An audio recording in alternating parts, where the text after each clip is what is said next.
ఓం శ్రీ గురుభ్యో నమః. శ్రీ శ్రీ శ్రీ యోగి రామానంద గురుపాదుకా పూజయామి. రమణపెరియ పురాణం 75 మంది ప్రత్యక్ష శిష్యుల అంతరంగ ప్రయాణం. శ్రీ రమణ మహర్షి శిష్యుల్లో ఒకరైనటువంటి ఎన్ బలరామరెడ్డి గారి గురించి ఈరోజు మనము తెలుసుకుందాం.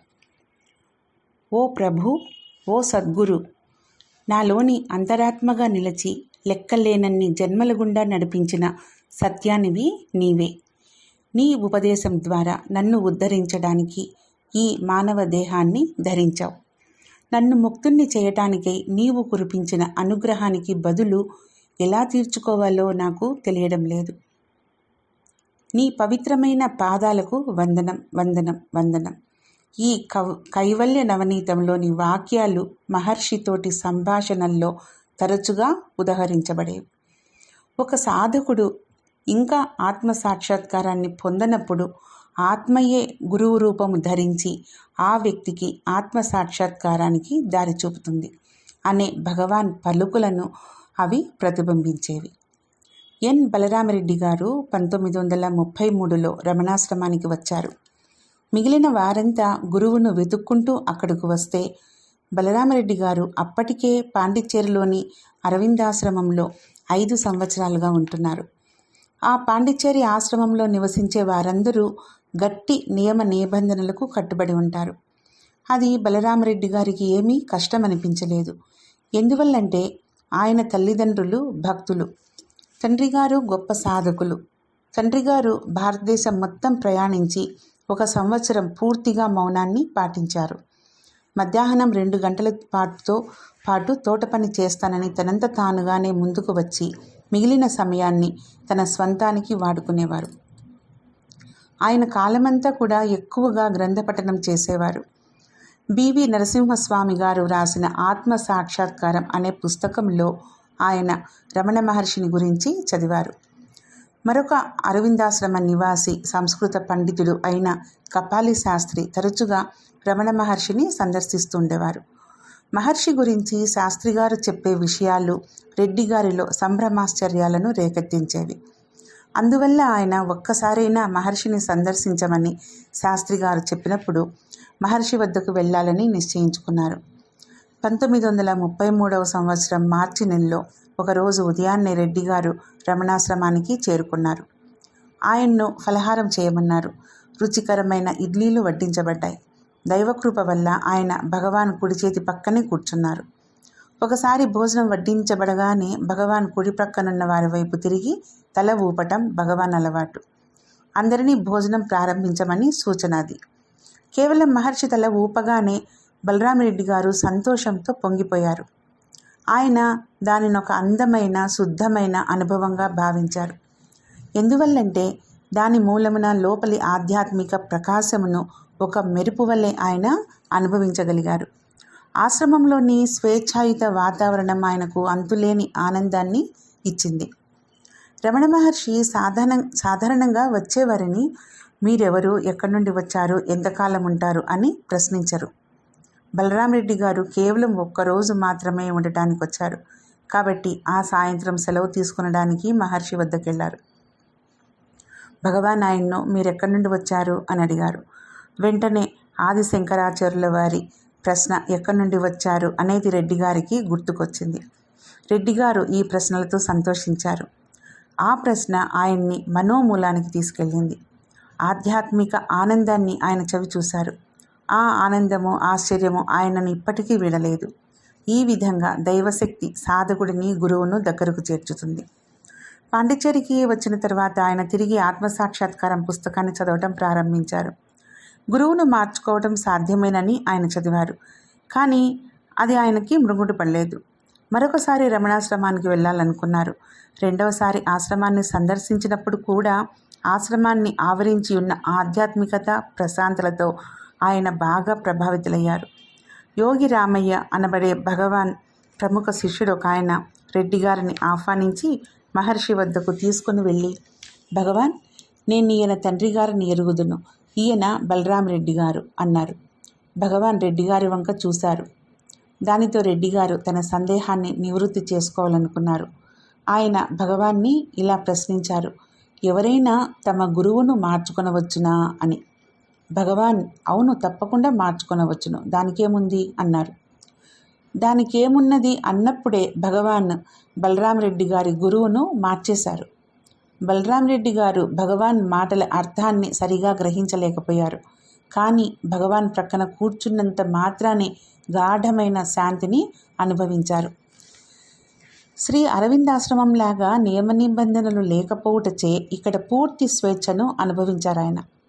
రమణాశ్రమం యొక్క సహజ వాతావరణమే మానసిక ఉల్లాసం కలిగించేదిగాను, ఔన్నత్యానికి దారి చూపేదిగాను అనిపించింది. ఆయన మహర్షి పట్ల, ఆయన సన్నిధి పట్ల తప్ప ఏ ఇతర విషయం మీద దృష్టి నిలపలేదు. అక్కడ చెప్పేవారు ఎవరూ లేకున్నప్పటికీ ఏం చెయ్యాలో, ఎక్కడికి వెళ్ళాలో సూచింపబడుతున్నట్లుగా భావించారాయన. ఎన్నో ఏళ్లు గడిచిన పిమ్మట కూడా మహర్షి సాన్నిధ్యం యొక్క శక్తే మనల్ని నడిపించే బలం అంటారాయన. ఆ సూచనలు అంటే లోపల నుండే దారి చూపబడుతున్నదని, లోపల నుండే వస్తున్నాయని ఆయనకు బాగా తెలుస్తుంది. బలరాం రెడ్డి గారు ఈసారి 3 రోజుల ఆశ్రమంలో ఉన్నారు. ఆయన ఈసారి భగవానే తన గురువు, ఆశ్రమమే తన ఇల్లు అనే భావానికి మరింతగా చేరువయ్యారు. 3వ రోజున ఆయన భగవాన్ వద్ద సెలవు తీసుకోవడానికి వెళ్ళినప్పుడు భగవాన్ ఒంటరిగా ఉన్నారు. తర్వాత జరిగిన విషయం ఆయన నమ్మకాన్ని మరింత బలపరిచింది. ఆయన ఇలా చెప్పారు. మహర్షి వద్ద సెలవు తీసుకోవడానికి వెళ్ళినప్పుడు ఆయన వరండా వెలుపల ఉన్న తన మంచంపై కూర్చుని ఉండగా నేను ఆయన వద్దకు వెళ్ళి ఆయన పాదాలు నేల మీద ఆనించబడి ఉన్నాయి. ఆయన అప్పుడే భోజనం తర్వాత మధ్యాహ్నం నడక నుంచి తిరిగి వచ్చారు. నేను ఆయన పాదాల వద్ద మోకరిల్లాను. మహర్షి పాదాలను తాకరాదు అనే ఆశ్రమ నిబంధన గురించి నాకు తెలుసును. నేను కొద్దిగా ఎడంగానే ఉన్నాను, కానీ ఆ గొప్పదనాన్ని చూడు. నేను నా తలను ఆయన పాదాల వద్దకు వంచగానే భగవాన్ పాదాలు నెమ్మదిగా పైకి లేచాయి. 2 కాళ్ళ బొటనవేళ్ళు మూసి ఉన్న నా కనురెప్పలను సున్నితంగా తాకాయి. అదంతా క్షణంలో జరిగిపోయింది. నాకెంతో సంతోషం వేసింది. బలరాం రెడ్డి గారు అరవిందాశ్రమానికి తిరిగి వెళ్ళారు. అక్కడుండగా ఆయన తన గ్రామానికి వెళ్ళారు. ఆయన తన గ్రామంలో ఉన్నప్పుడు వారి స్వగృహంలో ఉండేవారు కాదు. నియమనిష్టలు గలవారు కాబట్టి ఆయన తన ఇంటి ఆవరణలోని ఒక చిన్న కుటీరంలో సాధన చేసుకుంటూ ఇంటి నుండి పంపబడే భోజనాన్ని తీసుకుంటుండేవారు. 1 సంవత్సరం తర్వాత ఆయన 3వసారి రమణాశ్రమానికి వచ్చారు. ఈసారి ఆయనకు గది దొరకలేదు. అందరితో పాటు గెస్ట్ రూమ్లో ఉండవలసి వచ్చింది. ఆ గది ఇప్పటికీ కూడా ఉంది. ఒకరోజు కొండ పైభాగానికి వెళ్ళాలని ఆయనకు గాఢమైన కోరిక కలిగింది. ఎవరినీ సంప్రదించకుండానే ఆయన పైకి ఎక్కడం ప్రారంభించారు. కొంత సమయం గడిచిన తర్వాత ఆయన నిటారుగా ఉన్న రాతి పైకి చేరుకొని అత్యంత సందిగ్ధ పరిస్థితుల్లో చిక్కుకున్నారన్నమాట. పైకి పోవటానికి దారి లేదు, క్రిందికి వెళ్ళటానికి దారి లేదు, పట్టుకోవడానికి ఏ ఆధారం లేదు. ఆయన భగవాన్ని ప్రార్థించారు. అకస్మాత్తుగా ఆయన చేతికి ఒక వేరు చిక్కింది. దాన్ని పట్టుకొని పైకి ఎక్కారు. ఆశ్చర్యంగా ఆయన కొండ పై భాగంపై ఉన్నారు. తనను తలుచుకోగానే భగవాన్ ఆయన్ను కాపాడారు. ఏదో దైవశక్తి ఉంది అనే ఆయన నమ్మకాన్ని ఈ సంఘటన మరింత బలపరిచింది. ఈ అనుభవము భగవానే తన గురువు అని, అరుణాచలమే తన స్థానమని అర్థమయ్యేట్లుగా చేసింది. బలరాం రెడ్డి గారు అరవిందాశ్రమానికి తిరిగి వెళ్ళారు. ఆయన అరవిందుల వద్ద సెలవు తీసుకుందామనే నిశ్చయంతోనే ఉన్నారు. అరవిందాశ్రమంలో సాధకులు ప్రతిరోజు గురువుగారితో వ్రాత ద్వారా అనుసంధానమై ఉండాలి. ప్రతి ఒక్కరూ తమ సందేహాలను ఒక చిన్న కాగితంపై వ్రాసి పెట్టెలో ఉంచాలి. మర్నాడు ఉదయము శ్రీ అరవిందులు వాటికి ప్రత్యుత్తరం ఇస్తారు. బలరాం రెడ్డి గారు ఇలా రాశారు. గురువుగారు, మీరు మీ బోధను ఆత్మసాక్షాత్కారంతో మొదలు పెడతారు. రమణ మహర్షి గారు సదా ఆత్మనిష్ఠులయే ఉన్నారు. రమణాశ్రమానికి వెళ్ళి ఆత్మసాక్షాత్కారాన్ని పొందటానికి నాకు అనుమతి ఇవ్వండి. వెంటనే అరవిందులు, మీరిక్కడ ఉండే ఆత్మసాక్షాత్కారాన్ని పొందవచ్చు.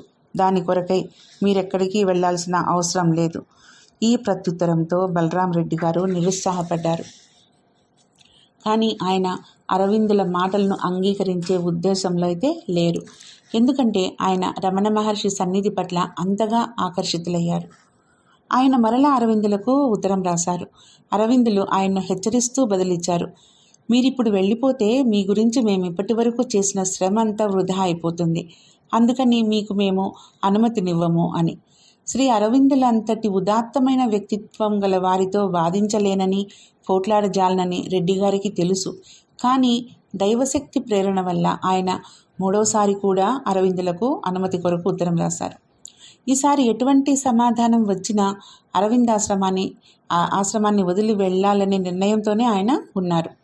అరుణాచలంలోని భగవాన్ నివాసానికి వెళ్ళిపోవాలని అంత దృఢ నిర్ణయంతో ఉన్నారాయన. శ్రీమాత అరవిందులు కూడా రెడ్డిగారి తపనను అర్థం చేసుకున్నారు. చాలా తటపటాయించిన పిమ్మట ఆయనకు అనుమతి ఇచ్చారు. అరవిందులు కానీ శ్రీమాత కానీ వ్రాసిన వాటిని చదివిన వెంటనే చించిపడేయడం, కాల్చివేయడం అక్కడి ఆశ్రమం యొక్క నిబంధన. బలరాం రెడ్డి గారు అన్ని ఉత్తరాలను అలాగే చేశారు. అనుమతినిస్తూ వ్రాసిన లేఖను తప్ప. దానికి ఒక ప్రత్యేకమైన కారణం ఉంది, అది తర్వాత చూద్దాం. బలరాం రెడ్డి గారు 1937లో రమణ మహర్షి 57వ జన్మదినాన రమణాశ్రమానికి చేరుకున్నారు. ఈ స్థిర నిశ్చయంతో ఉన్న శిష్యునకు సద్గురువునకు అనుబంధం ఏర్పడటానికి అది ఒక ఎంతో శుభప్రదమైన సందర్భం. సాధన చేసుకుంటూ గురువుగారికి అంకితమైపోయి శరణాగతి చెందాలనే ఉద్దేశంతో ఆయన అక్కడికొచ్చారు. ఆ సమయంలో ఆశ్రమంలో ప్రత్యేకమైన గదులు లేవు. బలరాం రెడ్డి గారు తన సాధన కొరకు ఏకాంతాన్ని అభిలషించేవారు. అందుకని ఆయనకు టౌన్లో ఒక రూమ్ అద్దెకు తీసుకొని ప్రతిరోజు భగవాన్ను కలుసుకోవడానికి రావాల్సిందిగా సలహా ఇవ్వబడింది. ఆయన ఉదయం 3 గంటలకు ఆశ్రమానికి వచ్చి 11 గంటల వరకు ఉండి అప్పుడు భోజనానికి వెళ్ళేవారు. మరలా మధ్యాహ్నం 3 గంటలకు వచ్చి తిరిగి రాత్రి 8 గంటల వరకు ఆశ్రమంలో ఉండేవారు. ప్రతినిత్యము భగవాన్ను కలుసుకోవడం ఆయనకు అత్యంత ఆవశ్యకమైన విషయం. సద్గురువు యొక్క సాన్నిధ్యము, సామీప్యము సాధకునకు చాలా ముఖ్యమైనవి. ఈ ఏర్పాటు వల్ల బలరాం రెడ్డి గారికి కేవలం మహర్షిని చూస్తుండటానికే ఎక్కువ సమయం దొరికింది. వాక్కు ద్వారాను, సైగల ద్వారాను, కరుణాపూరితమైన పనుల ద్వారాను, మౌనం ద్వారా ప్రేమను వ్యక్తపరుస్తూనో మహర్షి ఆయనకు మార్గం చూపేవారు. అరవిందులను వదిలి మహర్షిని తన గురువుగా స్వీకరించినప్పటికీ నేను చేసిన పని సరైనదేనా అనే సందేహం ఆయన్ని పట్టి పీడిస్తుండేది. అరవిందుల భౌతికమైన, మానసికమైన ప్రభావం నుండి ఆయన తేలికగా బయటపడలేకపోయారు. రమణ మహర్షియే తన గురువని అరవిందుల నుండి దూరంగా వచ్చేయటం సరైన నిర్ణయమేనని ఆయన స్పష్టంగా తెలుసుకోవాలని అనుకున్నారు. ఆయన భగవాన్ నుండి ఈ విషయాన్ని స్పష్టంగా తెలుసుకోవాలనుకున్నారు. కానీ శిష్యుని పట్ల భగవాన్కు ఉన్న కరుణ చూడండి. దినపత్రిక చదువుతూ భగవాన్ అందులో శ్రీ అరవిందుల లైట్ ఆన్ యోగా అనే పుస్తకంపై సమీక్షను చదివారు. అప్పుడు హాల్లో కూర్చున్న వారొకరు ఆ పుస్తకము బలరాం రెడ్డి గారి వద్ద ఉన్నది అన్నారు. మహర్షి అరవిందుల వేదాంత గ్రంథాలను చదవనందున ఆ పుస్తకాన్ని అడిగి తీసుకొని చదివారు. ఎందుకంటే ఆయన కొరకు కాదు, అరవిందుల వేదాంతంలో మునిగిన తన శిష్యుని కొరకు. ఒకరోజు బలరాం రెడ్డి గారు భగవాన్తో ఏకాంతంలో ఉన్నప్పుడు 2 ప్రశ్నలకు సమాధానాలను కోరారు. అరవిందులను వదిలి తను దూరంగా రావటం సరి అయిన పనియేనా? భౌతికమైన అమరత్వం అరవిందులు చెబుతున్నట్లు సాధ్యపడే విషయమేనా? ఈ భౌతిక అమరత్వంపై అంటే మృత్యువును జయించుట అది సాధ్యమేనని బలరాం రెడ్డి గారు చాడ్విక్తోనూ, కోహెన్తోనూ, ఇతరులతోనూ వాదించేవారు. కానీ భగవాన్తో ఈ విషయమై ఎప్పుడు కూడా వాదించలేదు. ఎందుకంటే ఈ సమాధానాలన్నీ హృదయం నుండే వస్తున్నవని ఆయన భావించారు కాబట్టి. ఆ భౌతిక అమరత్వం గురించి సందేహం ఇంకా ఆయన్ని తొలుస్తూనే ఉంది. ఒకరోజు దినపత్రిక చదివిన తర్వాత ఆయన రెడ్డి గారితో ఇలా అన్నారు. మీకు తెలుసా, కుంభకోణంలో సివివి రావ్ అనే యోగి ఉండేవారు. ఆయన మూలికలతో ఒక సంజీవని ఔషధాన్ని తయారు చేసే పరిజ్ఞానం తనకు ఉన్నదని చెప్పేవారు. తాను ప్రజలకు అమరత్వాన్ని పొందేట్లు సాయపడగలనని చెప్పేవారు. గొప్ప వ్యక్తులైన తిలక్, అనిబిసెంట్ ఆయనను కలుసుకోవాలనుకున్నారు. కానీ సివివి రావు గారు 36 ఏండ్ల వయసులో చనిపోయారు. భగవాన్ బలరాం రెడ్డి గారికి ఆ దినపత్రికలోని వార్తను చూపి ఆయనకు సందేహ నివృత్తి చేశారు. బలరాం రెడ్డి గారు భగవాన్కి శ్రీ అరవిందుల నుండి తాను అందుకున్న చివరి లేఖను చూపించారు. భగవాన్కు శ్రీ అరవిందుల చేతి వ్రాత చదవడం కష్టమైనందున ఆయన రెడ్డి గారిని ఆ లేఖను చదవమన్నారు. అందులో శ్రీ అరవిందులు ఇలా రాశారు.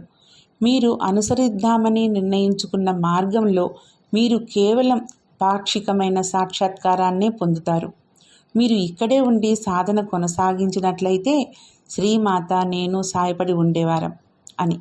బలరాం రెడ్డి గారు పాక్షికమైన సాక్షాత్కారం అనే పదాలను చదవగానే భగవాన్ అడ్డు తగులుతూ, పాక్షికమైన సాక్షాత్కారమా?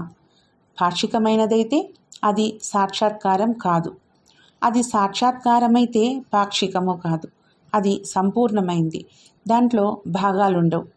దీంతోటి ఆయన సందేహాలు తీరిపోయాయి. ఆయన శ్రీ అరవిందుల శిష్యులుగా కొనసాగే అభిప్రాయాన్ని విడిచిపెట్టి భగవాన్ యొక్క నేనెవరు అనే ఆత్మవిచారణ మార్గాన్ని అనుసరించడానికి నిశ్చయించుకున్నారు. ఆయన భగవాన్ భక్తులను తన కుటుంబంగాను, భగవాన్ ఎల్లవేళలా అందుబాటులో ఉంటూ తనను నడిపిస్తూ అనుగ్రహాన్ని కురిపించే సద్గురువుగాను భావించేవారు. భగవాను ఇతరుల విషయాలను పట్టించుకోనట్లు కనపడేవారు, కానీ భగవాన్ నిజమైన సాధకులను గూర్చి బాగా పట్టించుకునేవారు. అది సాధకులు మాత్రమే గ్రహించగలరని బలరాం రెడ్డి గారు చెప్పేవారు. భగవాన్ మీకేమైనా సాయపడ్డారా అని నేను అడిగినప్పుడు, భగవాన్ నాకు వ్యక్తిగతంగా సాయపడ్డారు, నా సాధన దృఢపడటానికి తోడ్పడ్డారు అని చెప్పారు. బలరాం రెడ్డి గారు తాను ఎదుర్కొన్న సమస్యలను నాకు వివరించారు. ఆయన అరవిందాశ్రమంలో ఉండగా ఒక హిందూ యువతి ఆయన్ను ప్రేమించింది. ఆమె తల్లిదండ్రులు కూడా రెడ్డి గారి రాష్ట్రానికి చెందినవారే. వాళ్ళు కూడా ఆయన్ను వారి కుమార్తెను వివాహం చేసుకోమని కోరారు. ఆ తల్లిదండ్రులు శ్రీమాతను అరవిందాశ్రమంలో కలిశారు. అప్పుడు శ్రీమాత రెడ్డి గారితో, అవును, ఈ అమ్మాయిని వివాహం చేసుకోండి, ఆమె మీ కొరకే ఉంది, మీకు చాలా బాగుంటుంది అన్నారు. కానీ బలరాం రెడ్డి గారి మనస్సు ధ్యానం వైపే మొగ్గు చూపింది. ఆయన ఆ అమ్మాయిని ఇష్టపడ్డారు, కానీ వివాహము సాధనకు ప్రతిబంధకం అవుతుందనుకున్నారు. ఆ అమ్మాయి, ఆమె తల్లిదండ్రులు రమణాశ్రమానికి కూడా వచ్చారు. ఒకానొక బలహీన క్షణంలో రెడ్డి గారు ఆ అమ్మాయిని చేసుకుందామా అనుకున్నారు, కానీ ముందు భగవాన్ అనుమతి కోరాలనుకున్నారు. అదే రెడ్డి గారిలోని ప్రత్యేకత. ఏదైనా నిర్ణయం తీసుకొనబోయే ముందు భగవాన్ అడిగేవారు. ఆయన, నేను ఈ అమ్మాయిని వివాహం ఆడవలనా అని ఒక చీటీ వ్రాశారు భగవాన్కి. భగవాన్ ఆ చీటీ చదివి మడిచి తన దిండు కింద పెట్టుకున్నారు. భగవాన్కు అంగీకారం అయితే చీటీ తిరిగి ఇచ్చి తల ఊపేవారు, లేనిచో మౌనంగానే ఉండేవారు. ఈ విషయంలో ఆయన మౌనంగా ఉన్నారు.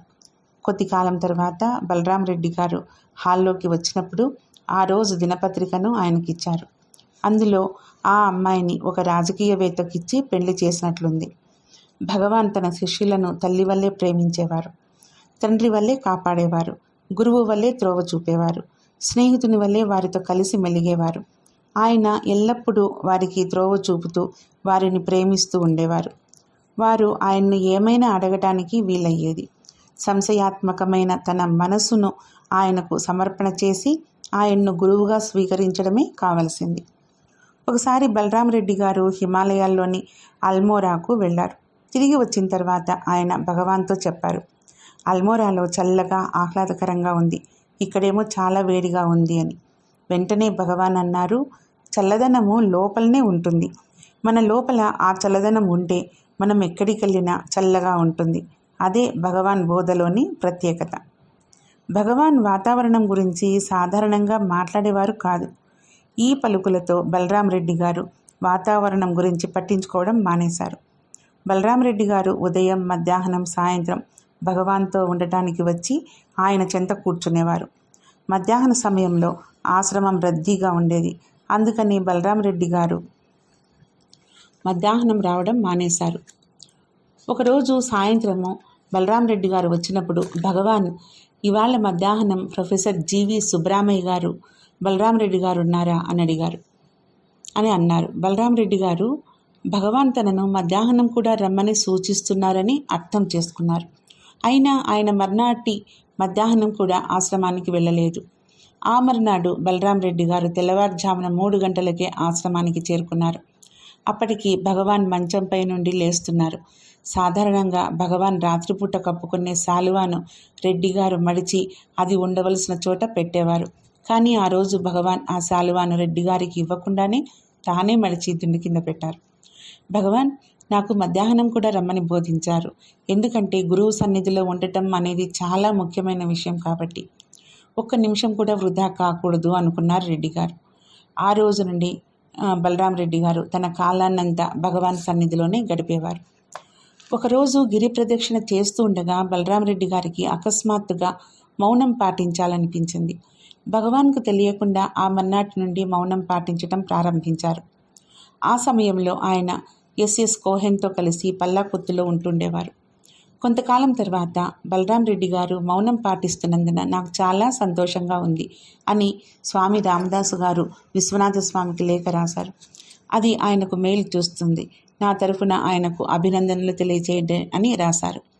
విశ్వనాథ స్వామి ఆ లేఖను భగవాన్కు చూపారు. బలరాం రెడ్డి గారు కూడా అప్పుడు అక్కడే ఉన్నారు.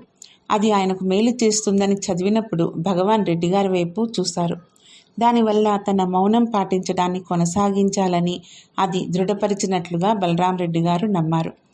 బలరాం రెడ్డి గారు సంవత్సరం పాటు మౌనం పాటించారు. సంవత్సరం చివరకు సాధు వాస్వాని అనే మహనీయుడు రమణాశ్రమానికి వచ్చారు. చాలామందికి ఆయన గురించి తెలియదు, కానీ బలరాం రెడ్డి గారు ఆయన్ని హిమాలయాల్లో కలిశారు. సాధు వాస్వాని గారు హాల్లో రెడ్డి గారి పక్కనే కూర్చున్నారు, కానీ అక్కడ ఆయనతో మాట్లాడలేదు. హాలు బయట రామరెడ్డి గారితో మాట్లాడవచ్చని ఆయన భావించారు, కానీ రెడ్డి గారు ఎక్కడికో అర్జెంటుగా వెళ్ళవలసి వచ్చింది. ఆయన తిరిగి వచ్చేసరికి సాధు వాస్వాని గారు వెళ్ళిపోయారు. సాధు వాస్వాని గారు వచ్చారని మీకు తెలుసునా అన్నారు భగవాన్. రెడ్డి గారు తల ఊపారు. అప్పుడు భగవాన్ ఆయనతో మాట్లాడి ఉండవలసింది, ఆయన మీ స్నేహితుడు కదా అన్నారు. మౌనం వలన కావలసిన పని పూర్తి అయినందున భగవాన్ యొక్క మార్గదర్శక హస్తం తనను మౌనం వీడమని చెబుతున్నట్లుగా రెడ్డి గారు భావించారు. బలరాం రెడ్డి గారు చాలా ధనవంతులు. ఆయనకు పంట భూములుండేవి. వాటిని చూసుకుంటూ వాటిపై వచ్చే రాబడిని వారి అన్నగారు వారికి పంపేవారు. ఒకనాడు వారి అన్నగారు, ఇటుపై నేను నీ భూముల బాధ్యత వహించలేను, నువ్వే ఇక్కడికి వచ్చి నీ పొలాన్ని చూసుకోవలసిందని రాశారు. దాంతో రెడ్డి గారికి నిస్పృహ వచ్చేసింది. అలా చేస్తే తను ఆశ్రమాన్ని వీడి వెళ్ళిపోవాలి. ఎప్పుడో ఒకసారి మాత్రమే మిగిలిన వారి వల్లే వస్తూ ఉండాలి. ఆయన ఆ ఉత్తరాన్ని భగవాన్కి ఇవ్వగా భగవాన్ దాన్ని చదివి పక్కన పెట్టి మౌనం వహించారు. బలరాం రెడ్డి గారు ఆయన్ని ఏమీ అడగలేదు. 3 రోజుల తర్వాత ఆధ్యాత్మిక పరురాలైన ఆయన తల్లి రెడ్డి గారికి లేఖ రాశారు. నువ్వు ఇక్కడికి రావద్దు, అటువంటి పవిత్రమైన వ్యక్తితో కలిసి ఉండగలగడం నీ అదృష్టం. నేను నీ పొలం బాధ్యతను తీసుకొని నీకు డబ్బు పంపుతాను, నువ్వు వచ్చేయొద్దు అని. భగవాన్ డబ్బు గురించి రెడ్డి గారు వెనుకకు వెళ్ళనవసరం లేదు కదా అన్నట్లు నవ్వారు. సద్గురువు తన శిష్యులను అన్ని విధాలుగా కాపాడతారు. భగవాన్ చివరి రోజుల్లో రెడ్డి గారి వంటి భక్తులు ఎక్కువగా ఆయన్ని సందర్శించేవారు కాదు. ఆయన్ను ఇబ్బంది పెట్టడం ఇష్టం లేక ఒకనాడు ఆయన తన స్నేహితుడైన ఒక మంత్రి గారితో కలిసి ఇప్పటి నిర్వాణ రూమ్ అని పిలువబడే గదిలోనికి వెళ్ళి భగవాన్ని సందర్శించారు. బలరాం రెడ్డి గారు భగవాన్ చుట్టూ ఒక కాంతిని చూశారు. పారవస్యంతో కంట నీరు తిరిగింది. ఇది తన భ్రాంతి ఏమో అనుకున్నారాయన. కానీ ఆయన బయటకు వచ్చినప్పుడు ఆ మంత్రి గారు ఆయనను ఇలా అడిగారు, ఆ ప్రకాశవంతమైన కాంతి ఎక్కడిది? గదిలో విద్యుత్ దీపం లేదే? అది భగవాన్ చివరి రోజుల్లో ఆయన్ను ఆవరించి ఉన్న అద్భుతమైన ప్రకాశం. ఒకసారి రెడ్డి గారి సోదరి తన బిడ్డతోనూ భర్తతోనూ కలిసి ఆశ్రమానికి వచ్చింది. ఆశ్రమం వారు ఆమె బిడ్డను గదిలోనికి వెళ్ళనిచ్చారు. ఆమె భర్త బయటనే వేచి ఉండవలసి వచ్చింది. నమస్కారం చేసుకునటానికి ఆమె తన చేతిలో ఉన్న చంటి బిడ్డను భగవాన్కు ఎడమవైపు నేలపై ఉంచారు.